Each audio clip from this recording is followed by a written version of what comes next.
Hey, welcome again to the Emirates Community channel, and I am your host, your wealth financial entrepreneurship mind surgeon, and my name is Dr.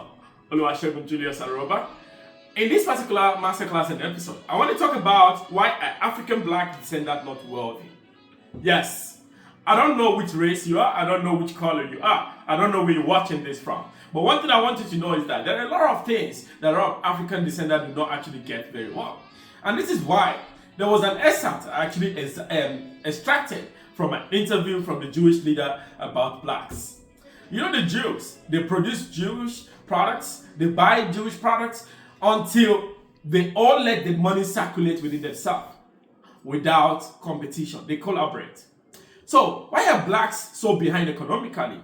And why are they not socio-economically inclined? It's because they like to compete with each other. When you look at the Asians, or the Asian minors, or the white counterpart, or the colored counterpart, they work with each other. They don't compete, they collaborate. You find out that a business is owned by a lineage of families. But in your family, when you look at it, most of you like to compete. Even as an employee that just started working in your organization, you being a CEO or maybe a leader of a group. By the time you know it, in 3-4 years, they're out of the game. They want to be able to start producing a counterfeit to be able to collaborate with you. Whereas the white and Asian minors and the Asian counterpart and the Jewish community, they actually look for a way to be able to add values to their businesses without competing. Because they all own some certain amount of shares in that business. The only thing black people understand is consumptions, which is not the best ways. You've got to start thinking about to create, how you can multiply, because the law of multiplicity is creating a dominance. If you don't have that kind of mindset, there's no how you can be able to. A lot of black people like to wear the latest designs. If you look at them, logo everywhere. Whereas those who even created it wear brandless. Just look at the real money is always quiet. When you have the real money does not make noise. Black counterparts, small money they have like this, they want to be able to show all off. Empty barrels always make noise. And this is why the bank will never play music for you, no matter the kind of celebration that is happening in the world at any time. And that's why money is quiet. The real wealth is kept in a quiet place. The real wealthy people do not like noise. There are some homes when you see an organization, it's not about noise. It's not about noise. What time do you have to be able to think, to create? What time do you have to be able to put yourself together on the journey so that you can start seeing how you can become more better? At 35, at 40, at 40 something, you are still looking for a job. At 30 something, you're looking for a job when you can create. I started my very first business at the age of 24, 25. Conglomerates, when I mean. Now, I didn't just start it alone. I started with a lot of people. Now, a lot of people were saying that no, you have to own all the business yourself. I can't be everywhere. This is why the power of collaboration is very important. I don't know you that you are actually watching this masterclass today. One thing I want you to know is that you have everything that you can take to become successful in life. And that is why it's very important that whatever a spider is going to be able to take, whatever is going to take a spider to spin, it is inside the spider to be able to create. And blacks don't understand the importance of creating and building wealth. In your church, in your gatherings, or in your allied society, you find out that they are killing each other instead of collaborating. Now, when your ministers say you receive, you said amen. On Monday, you get back to the same system. On Tuesday, Thursday, Friday, Saturday, Sunday, you come back again to the same gathering, claiming amen without no actions. I was talking to some of my mentees over the weeks that this period now, until the real wealth is you having earnings in different currencies. When you talk about dollars, pounds, yens, Kuwait dollars, Kuwait pound, Gibraltar dollars, you are actually creating. Rather than you, until when they send you money, that's when you'll be able to have the money. But as a black person, one thing that you need to know is that the fundamental rules is to keep your money is to keep it within your racial groups. Yeah. You've got to see how that money can go within. There is a group in a country called Nigeria. They are called the Igbos group. What they do, you find out that they call themselves Nwonke, Nwanke. You find out that they create, one of them actually own the business. And the uncle, the brother, the niece, they come to learn the business under that person. Maybe for X amount of years. And when the person is done after 5 years, they set up the same business for that person as a form of graduation. Whereas you go to school, you get a degree. You find out that that guy has actually been able to train more people, and they start replicating their businesses all around, and they become self-dependent.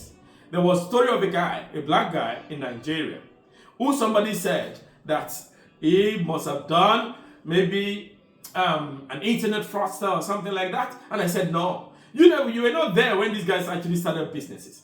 They started creating businesses. They own clubs, they own restaurants, they own all sorts of businesses. At the end of the day, they came into the limelight, after some years, maybe about 4 or 5 years now, they have been reigning. But now you find out that they have a group of networks. The true wealth only revolves within a network. I don't know what kind of network you are.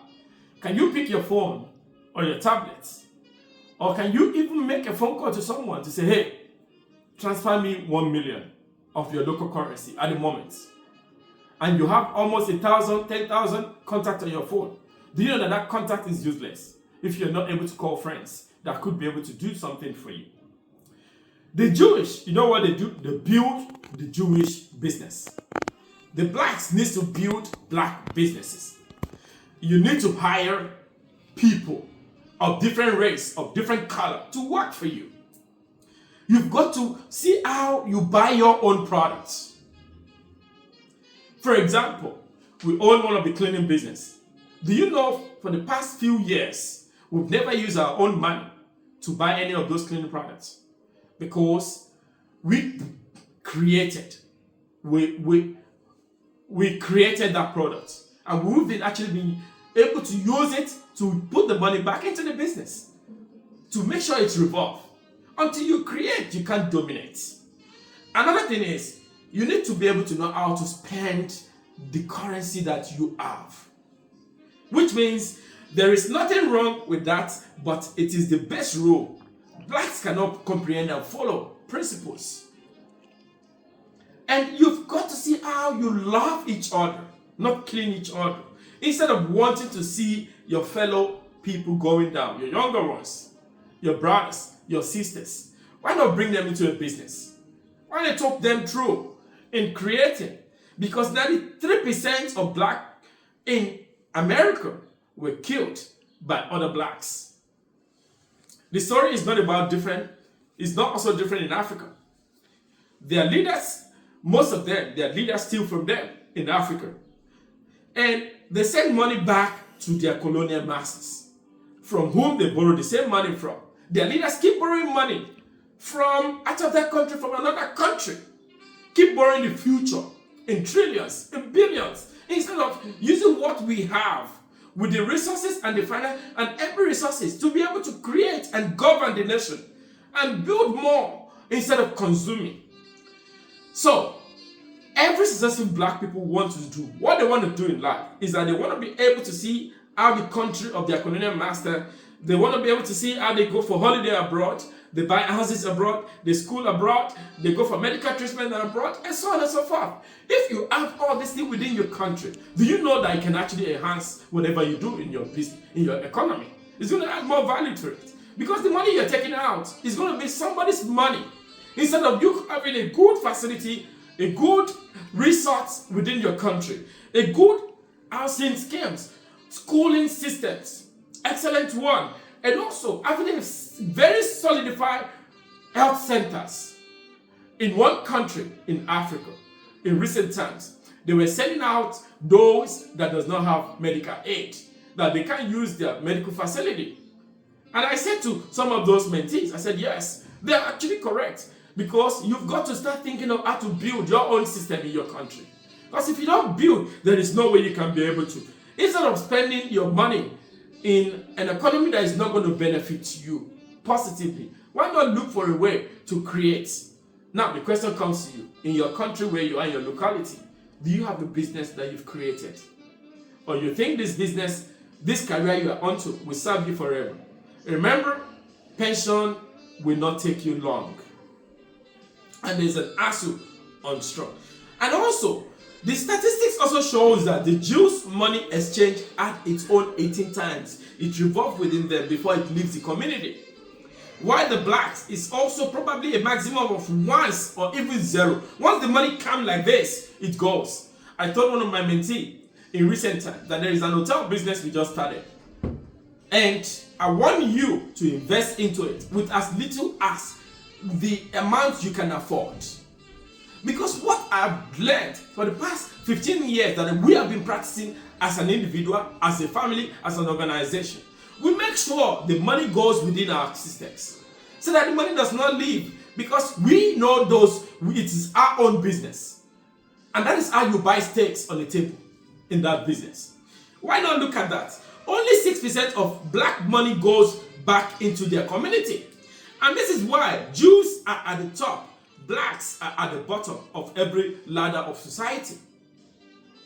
Somebody said to me in one of the institutions that they said, you are black, but the way you do things has been very, very phenomenal, because you don't look like blacks.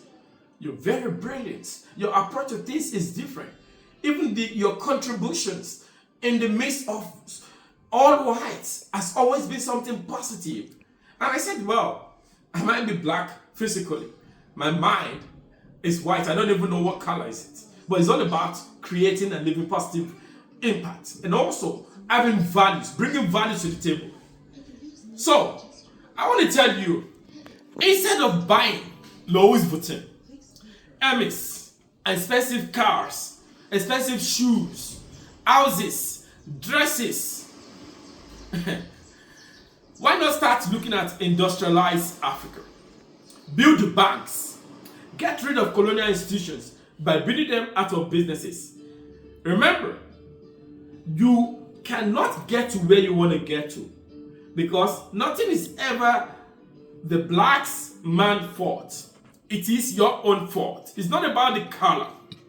Compulsive habit of you saying how you can add more value to your business and the community, wherever state you are living in. You've got to see how you can preserve wealth. And this is why I said that if you can't give what you don't have.